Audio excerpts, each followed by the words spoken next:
बिस्मिल्लाहिर्रहमानिर्रहीम अस्सलाम वालेकुम।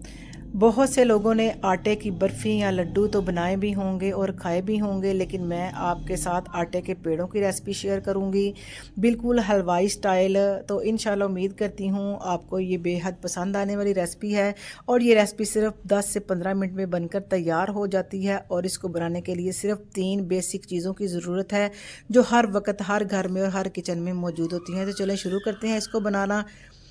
तो इसको हम लंबे अरसे तक स्टोर भी कर सकते हैं। सिर्फ 1 कप गंदम का आटा लेना है, भर के गंदम का आटा लेना है और छान के लेना है। इसको हमने मीडियम टू लो फ्लेम के ऊपर 5 से 7 मिनट ज़रूर इसकी मुसलसल आपने चम्मच को हिलाते रहना है और इसको भुनाई करनी है, ताकि जब तक इसके अंदर से हल्की हल्की खुशबू आना स्टार्ट हो जाए और आटे का कच्चापन जो है वो दूर ना हो जाए। जैसे जैसे इसको सेक लगता जाएगा तो ये कहीं से डार्क और कहीं से जलना स्टार्ट हो जाएगा। तो इससे इसीलिए आपने मुसलसल चम्मच को हिलाना है, ताकि इसके कलर जो है यकसा आए और एक जैसा आए, और डार्क कलर और ये जला हुआ है वो इस तरह ना हो। मुसलसल चम्मच को हिलाएंगे तो फिर इसका एक ही टेक्सचर और एक ही कलर आएगा।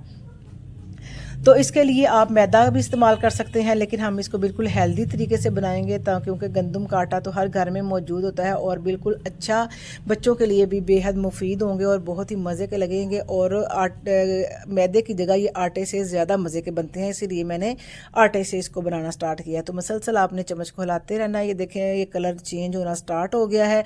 आप टाइम ज़्यादा भी लग सकता है इसकी बुनाई में। जैसे इसका कलर चेंज हो गया है, हमने इसके अंदर थोड़ा थोड़ा करके घी इस्तेमाल करना है। इसके अंदर ऑयल का इस्तेमाल हम बिल्कुल नहीं करेंगे, क्योंकि जितनी बाज़ार में हलवाइयों से मिलने वाली मिठाइयाँ उसके अंदर घी का ही इस्तेमाल होता है। कोशिश कीजिएगा कि अगर देसी घी है तो वो आप ऐड कीजिएगा, अगर नहीं तो आप इसको डालडा घी में भी बना सकते हैं।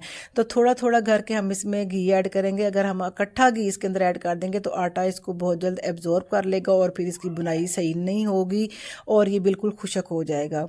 तो इसीलिए इसके अंदर हम थोड़ा थोड़ा घी ऐड करते जाएंगे।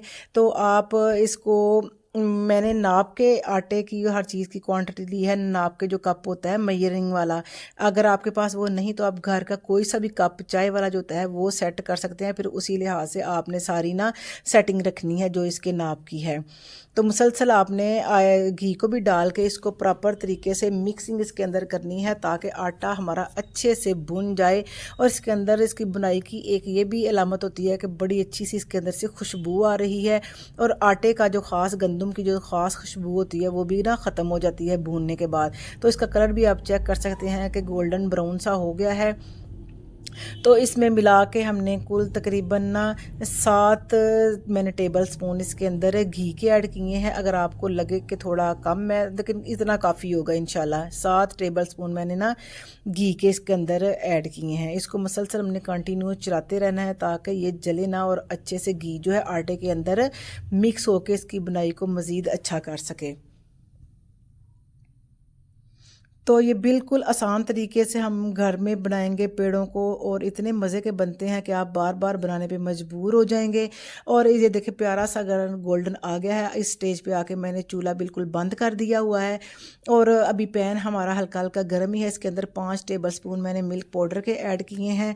अगर, क्योंकि जो बाज़ार में मिलने वाली मिठाइयाँ हैं उनके अंदर या तो खोया इस्तेमाल होता है तो या मिल्क पाउडर इस्तेमाल होता है। तो इसके अंदर 5 टेबल स्पून मैंने मिल्क पाउडर ऐड किए हैं। अगर मिल्क पाउडर आपके पास नहीं तो आप इसके अंदर 2 टेबल स्पून भर के खोए के भी इस्तेमाल कर सकते हैं इसी स्टेज पे। इन दोनों चीज़ों को भी मिला के अच्छे से इसकी मिक्सिंग कर लेनी है और चम्मच को प्रेस करते रहना है, ताकि इसके अंदर गुठलियाँ वगैरह ना बने। 1/2 कप मैंने लिया है बूरे का, तगार का मैंने, और 1/2 टी-स्पून मैंने इसके अंदर डाल दिया है इलायची पाउडर का, सब्ज़ इलायची छोटी जो होती है ना वो वाला। तो इसको दोनों चीज़ों को मिला के अच्छे से आपने मिक्सिंग करनी है। तगार जो होता है ना वो मिठाइयों में डलता है, और बाज़ारी मिठाइयों में और हलवाई इसको ही इस्तेमाल करते हैं। इसके साथ मिठाइयाँ बहुत अच्छी बनती हैं। मैंने अभी तक अपने चैनल पर तगार की या बूरे की रेसिपी नहीं लगाई। आप किसी और चैनल से सर्च करके घर में ही तगार और बूरा भी बना सकते हैं।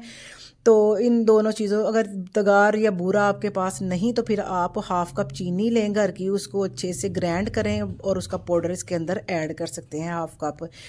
तो अच्छे से इन दोनों चीज़ों को मिलाने के बाद अब इसकी बाइंडिंग नहीं हो रही, तो इसके लिए हमने इसको ठंडा दूध, घर का जो दूध है उबला हुआ है और ठंडा ही आपने लेना है, गर्म या नीम गर्म आपने इस्तेमाल नहीं करना। तो ठंडा दूध इसके अंदर थोड़ा थोड़ा हम ऐड करते जाएंगे और इसको मिक्स करेंगे। हाथ को पहले आपने अच्छे से धो लेना है, क्योंकि हाथ के साथ ही इसकी मिक्सिंग ना अच्छे तरीके से हो सकेगी। तो तकरीबन इसमें मैंने ना 4-5 टेबल स्पून ऐड कर लिए हैं। तो आपने थोड़ा थोड़ा करके ही दूध ऐड करना है और नाप के ऐड करना है, और एक साथ आपने बिल्कुल नहीं ऐड करना है। ये ना हो कि आप 5 से 6 टेबल स्पून इकट्ठा इसके अंदर ऐड कर दें, तो इस तरह ये रेसिपी ख़राब भी हो सकती है।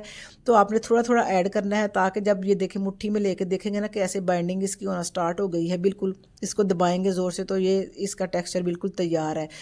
तो इसको आप गोल भी बना सकते हैं पेड़ों को, लेकिन मैं इसको बिल्कुल हलवाई स्टाइल जो दुकानों पे और ना स्वीट्स की दुकानों पे मिलते हैं उसी तरह की इनको शेप दूंगी। इसी तरह के पेड़े हमें ना स्वीट्स की दुकानों से मिलते हैं। तो ये देखें बड़े अच्छे से ये सेट हो गया है, और अब ये इसकी शेप भी बड़े अच्छे तरीके से बन गई है। और इसको ऊपर से फिर हम ऊपर से इसको तगार या बूरा कह लें, या आप चीनी पिसी हुई जो है उसके ऊपर लगा के बिल्कुल इसको ना हलवाई स्टाइल सा ही इसको टेक्सचर और इसको शक्ल भी देंगे। तो आपको इधर ही मैं तोड़ के दिखाती हूँ कि कितना सॉफ्ट और नरम और मुंह में घुल जाने वाला ये बना है पेड़ा। आप इस रेसिपी को ज़रूर, उम्मीद करती हूँ, पसंद करेंगे। अगर आप रेसिपी को देखते देखते यहाँ पर पहुँच ही गए हैं तो वीडियो को भी आप ज़रूर लाइक करें, और अगर आप चैनल अभी तक आपने सब्सक्राइब नहीं किया तो वो भी आप ज़रूर सब्सक्राइब कर लें। तो ये आपके लिए बहुत थैंक यू वाली बात होगी। तो उम्मीद करती हूँ इंशाल्लाह रेसिपी बेहद पसंद आएगी। तो मिलते हैं फिर एक और नए रेसिपी के साथ, तब तक के लिए अल्लाह हाफिज़।